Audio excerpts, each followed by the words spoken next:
of this technology and specific programs you're doing. Yeah. And then we can talk about what that means in terms of making, increasing people's awareness. Yeah.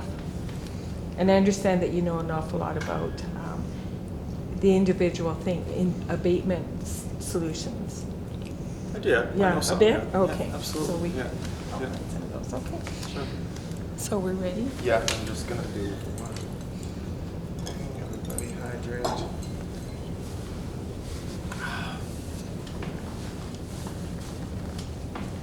Okay, we got her.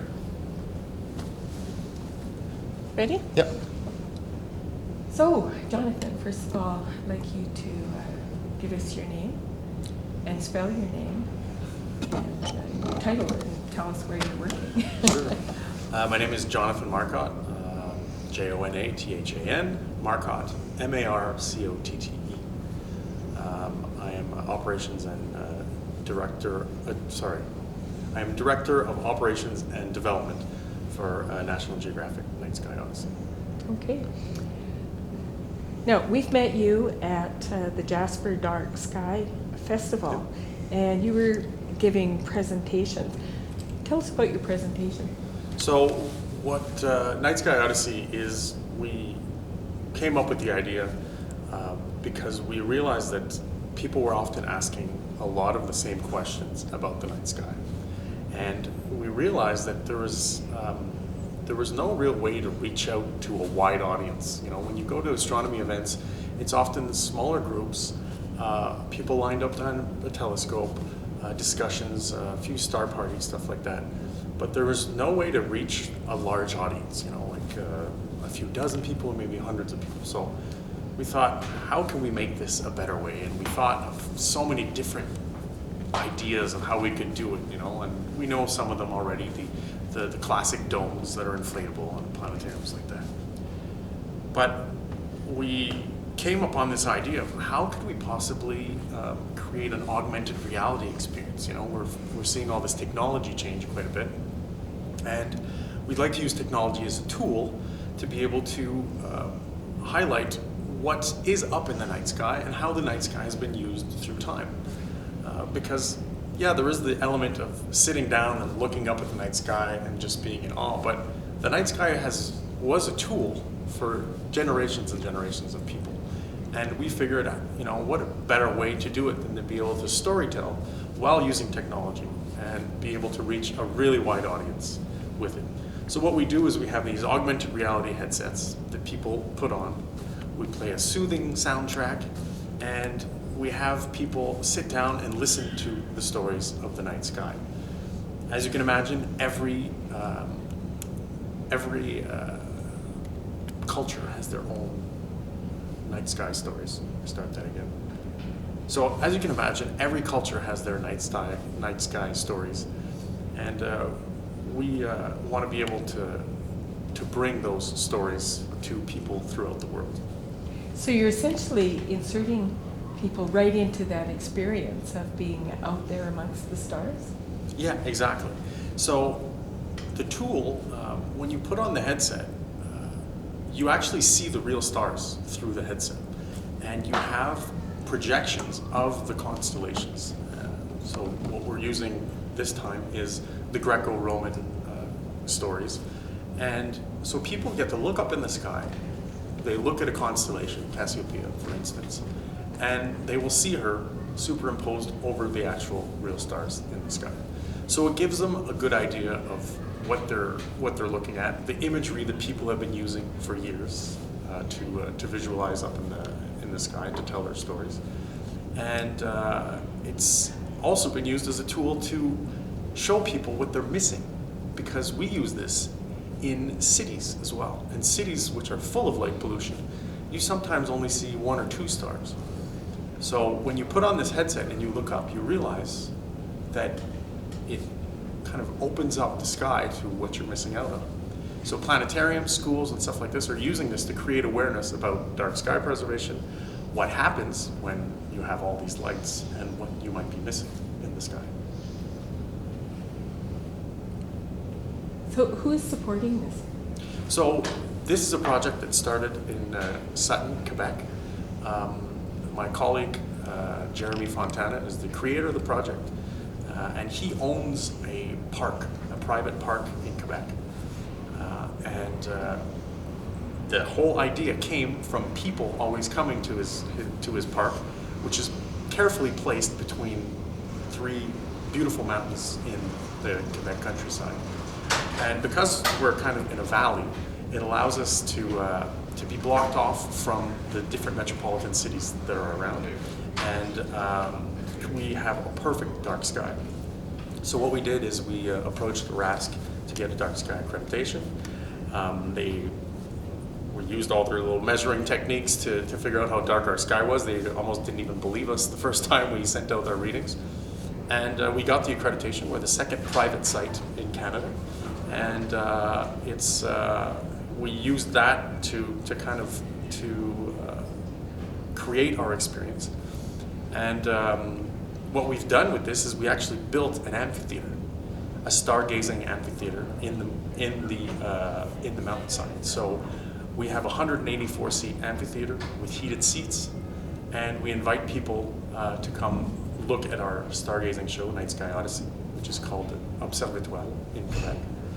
And so people sit through this show for an hour, and we create an experience where we talk about awareness of dark sky preservation, why we are a dark sky preserve, and the importance behind dark sky preservation. And it's been a resounding success. So with this concept in mind, when we approached National Geographic for a partnership, they were very impressed. And we actually looked at different people that could help us build this project. And one of those people was Andrew Fazakis. Andrew Fazakis is National Geographic's night sky guy. And he writes for National Geographic. He does Facebook Lives for them. He's written a lot of books. And he's actually based out of Montreal. So we got him on board to help us build the content for this, build the night sky stories, and help us with the project. And with him, we worked to create a partnership with National Geographic. When you're giving these presentations and people put on headsets, what's their reaction? What have you observed? Yeah, so we introduce the concept of dark sky preservation because we're in a dark sky preserve. People sit down, a lot of people don't even know what a constellation is. This experience has allowed us to reach a really wide audience. So we get 8-year-olds all the way up to 88-year-olds. The 8-year-olds love it because they know technology by heart, they're right into it. Older people are just happy they can bring kids into something that's technologically oriented. So they sit down in our amphitheater, we start playing the music, we dim the lights down, and we start telling the stories. At the end of the show, people walk out and it almost looks like they've been in church. They just feel, they feel like they've been transformed. They understood something new about the dark sky. They understood how the dark sky has brought civilizations to where we are now. And it's almost soothing because we have a little piano soundtrack playing, and there's lots of people that are there. They cozy up with their dates, and there's something about it that just disconnects people. It's a moment in time where you don't look at your phone, you don't get distracted by anything else. You just sit and look up in awe at the beautiful dark sky. I can see this having lots of different applications. Like you mentioned different civilizations or cultures before. So how could you take the stories of other groups of people and bring those back to life? Yeah, so the thing with the night sky is that every culture has their own story. You know, you could be First Nations in Canada or different Aboriginal groups throughout the world. All these have their own stories. And it's really important to highlight them because every part of the world has their own regional reality of how things came to be. And it's important to bring in those stories. And it's important to create awareness as well to people as to why the dark sky is important, how people have used it on the land, how people have used it to help them with farming, with navigation. And it's so yeah. To I don't know, was that answer your question? So it's yeah. I think that the cultural aspect to it is super important, because that's kind of what links every person individually to the night sky, you know.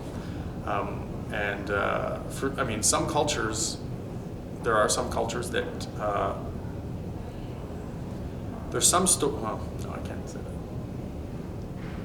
Well, when you look at a lot of Aboriginal stories, they talk about being star people. Yeah. So I'm just thinking of that as an example. If we link ourselves to our past, but it's also taking us to our future, or maybe even where is it that we really came from? Are those the kinds of stories that you're bringing out? Yes. I may be going off on a terrible tangent here. No.